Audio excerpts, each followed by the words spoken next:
Olá pessoal, tudo bem com vocês? A nossa aula hoje é sobre as fontes do direito tributário. Vamos lá, quero ver todo mundo antenado, todo mundo ligado, energia, alto astral. As fontes do direito tributário estão previstas no artigo 96 da Constituição, do Código Tributário, que diz o seguinte: a expressão legislação tributária compreende as leis, os tratados e as convenções internacionais, os decretos e as normas complementares que versem no todo ou em parte sobre tributos e relações jurídicas a ele pertinentes.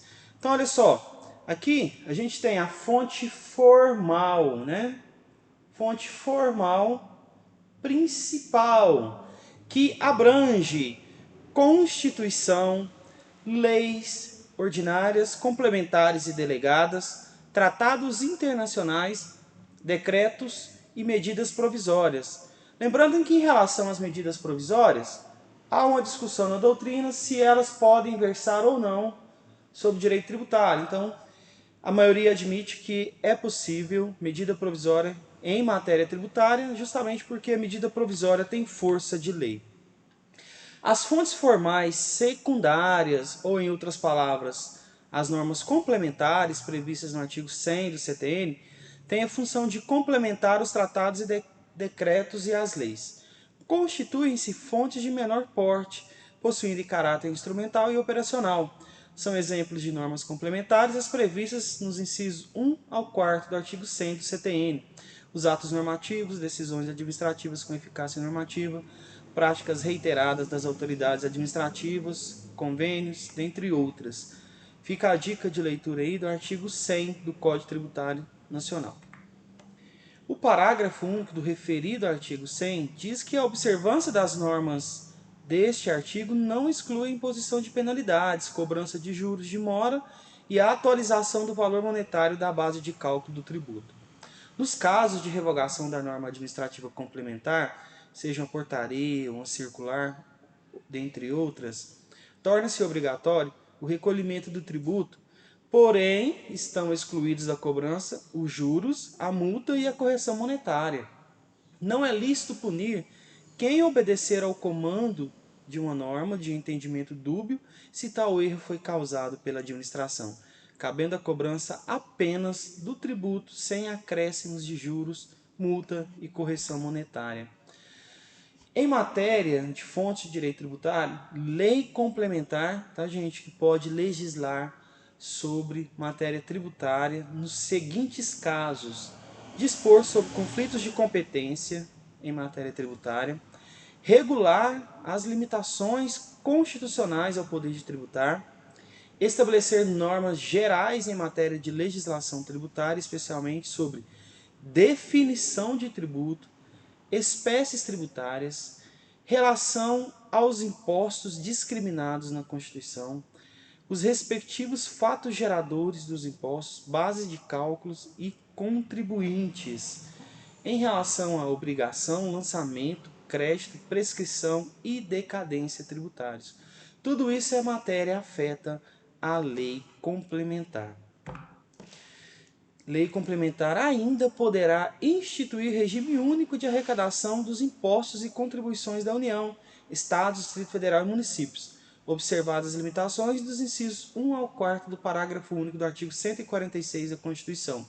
O artigo 146-A da Constituição ainda estabelece que lei complementar poderá estabelecer critérios especiais de tributação, com o objetivo de prevenir desequilíbrios da concorrência. Muita atenção em relação às resoluções do Senado, porque as resoluções também são fontes, né, do direito tributário. E o artigo 155, parágrafo 2º, inciso 4º da Constituição, estabelece que, em relação ao ICMS, resolução do Senado, de iniciativa do Presidente da República ou de um terço dos senadores, aprovada pela maioria absoluta de seus membros, estabelecerá as alíquotas aplicáveis às operações e prestações interestaduais e de exportação. A resolução, nesses casos, ela é obrigatória, certo? Então, no inciso 4º do parágrafo 2º, a resolução é obrigatória. Em relação ao ICMS, é facultado, tá, gente? Ao Senado Federal, aqui facultado. Parágrafo 2º, inciso 5º diz que é facultado ao Senado estabelecer alíquotas mínimas nas operações internas mediante resolução de iniciativa de 1/3 e aprovada pela maioria absoluta de seus membros. Fixar alíquotas máximas nas operações para resolver conflito específico que envolva interesse de Estados, mediante resolução de iniciativa da maioria absoluta e aprovada por 2/3 de seus membros. Então, o inciso 4º traz as hipóteses de resolução obrigatória, inciso 4º do parágrafo 2º do artigo 155, e o inciso 5º do parágrafo 2º do artigo 155 da Constituição traz as hipóteses de resolução facultativa do Senado. Ainda em relação às resoluções do Senado, quanto ao imposto sobre propriedade de veículos automotores, IPVA, o artigo 155, parágrafo 6º, inciso 1 da Constituição, diz que a resolução do Senado fixará alíquotas mínimas em relação ao IPVA. Aqui a resolução também é obrigatória. Em relação ao imposto sobre transmissão causa-mortes, ITCMD, aqui tem caráter restritivo, fixará a resolução do Senado as alíquotas máximas, certo? Então, em relação ao IPVA, resolução do Senado, alíquotas mínimas. Em relação ao ITCD, resolução do Senado fixará alíquotas máximas. O artigo 98 do CTN diz que os tratados e convenções internacionais revogam ou modificam a legislação tributária interna e serão de observância obrigatória nas normas que lhes sobrevêm. Bom, os tratados objetivam evitar a dupla tributação internacional, de forma que o sujeito passivo não se submeta a várias imposições. Cabe ao presidente da República celebrar tratados e sujeitá-los ao referendo do Congresso, conforme preceitua o artigo 84 da Constituição. O referendo ocorre por meio de decreto legislativo. Em matéria de direito tributário, os tratados afetam especialmente os impostos de importação, exportação e o imposto de renda. O artigo 98 do CTN dispõe que os tratados revogam a legislação interna e serão observados pela legislação superveniente. O tratado possui caráter específico, ou seja, nos casos listados em seu teor, aplicar-se-ão os dispositivos do tratado no lugar da legislação tributária nacional. Portanto, trata-se de aplicação do princípio da especialidade, que permite a coexistência de normas que tratam da mesma matéria, porém, com eficácia distinta. Em relação aos tratados, é bom que se diga, o parágrafo 3º do artigo 5º da Constituição traz que os tratados e convenções internacionais sobre direitos humanos que forem aprovados em cada casa do Congresso Nacional, em 2 turnos por 3/5 dos votos dos respectivos membros, serão equivalentes às emendas constitucionais. Então, olha só, o parágrafo 3º do artigo 5º da Constituição fala de tratados sobre direitos humanos que forem aprovados em cada casa do Congresso Nacional, 2 turnos por 3/5 dos votos dos respectivos membros serão equivalentes às emendas constitucionais. Então, olha só, em relação aos tratados de direitos humanos que não seguirem o parágrafo 3º do artigo 5º da Constituição, Celso de Mello entende que eles têm caráter supraconstitucional. Aqui você tem C de Constituição, status constitucional, L de status legal. Então, Celso de Mello entende que tratados internacionais de direitos humanos que não seguirem o rito do parágrafo 3º do artigo 5º da Constituição têm status supraconstitucional, ou seja, hierarquia acima da Constituição. Flávio Pavesan, status constitucional, ou seja, de norma constitucional. Gilmar Mendes entende que tem status supralegal, hierarquia acima das leis e abaixo da Constituição. Laerte Sampaio, status legal, ou seja, de lei comum, lei ordinária. No recurso extraordinário 466-343, Supremo Tribunal Federal entendeu que os tratados internacionais de direitos humanos que não seguirem o rito do parágrafo 3º do artigo 5º da Constituição têm status supralegal, ou seja, hierarquia acima das leis e abaixo da Constituição. Isso foi positivado na súmula vinculante número 25, que fala que é inadmissível a prisão civil do depositário infiel. Certo? Então, olha só, daí a gente tem a expressão bloco de constitucionalidade.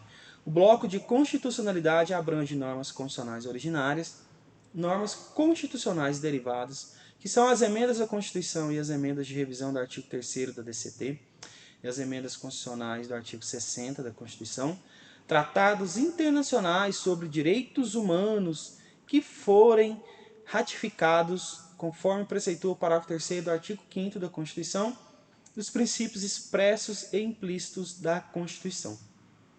Status de normas supralegais, os tratados internacionais de direitos humanos que não forem aprovados de acordo com o rito previsto no parágrafo 3º do artigo 5º da Constituição.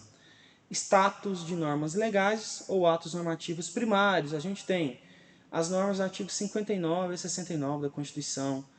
Você tem medidas provisórias, leis ordinárias delegadas e complementares, tratados internacionais de status legal, decretos autônomos, regimentos internos dos tribunais, resoluções do Conselho Nacional de Justiça e do Conselho Nacional do Ministério Público, regimentos internos das casas legislativas. E normas infralegais, aí, decretos regulamentares, instruções normativas, portarias, contratos, sentenças, ou seja, regulamentam ou dão executoriedade às normas legais. Em termos de legislação tributária, tem caráter abrangente. Vai abranger bloco de constitucionalidade, atos supralegais, legais e infralegais. Frise-se que em termos de legislação tributária, certo? Então, caráter abrangente, que abrange aí todas as espécies de atos normativos. Agora, quando se fala em lei tributária, aqui caráter restritivo, porque o artigo 97 do CTN traz as situações de proteção do contribuinte, que nada mais são do que lei em sentido estrito. Portanto, legislação tributária abrange todas as espécies de atos normativos, o bloco de constitucionalidade, atos supralegais, legais e infralegais.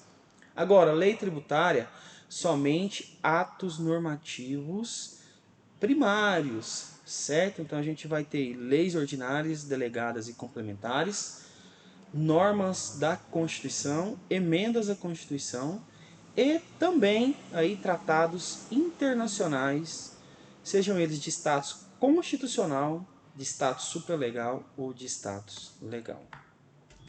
Costumes. Os usos e costumes mencionados no artigo 100 do CTN são aqueles afetos às práticas reiteradas da administração. São classificados em introdutórios, que introduzem a conduta na ausência de lei, abrogatórios, quando se considera revogada uma lei que tenha deixado de ser aplicada, interpretativos, não explicitam, aqui no caso explicitam o sentido de uma lei. No âmbito do direito tributário, somente podem ser observados costumes interpretativos, pois cabe à lei instituir o tributo, sendo vedado ao costume revogar a lei. Então, olha só, os costumes abrogatórios aí não revogam lei, certo? Então, costumes não revogam lei no direito brasileiro. É aplicado quando a administração interpreta repetidamente uma norma jurídica de uma determinada forma, possibilitando ao contribuinte crer que, seguindo aí determinada orientação, estará agindo de modo recomendável. Isso leva à conclusão de que a interpretação de determinada norma somente produzirá efeitos futuros.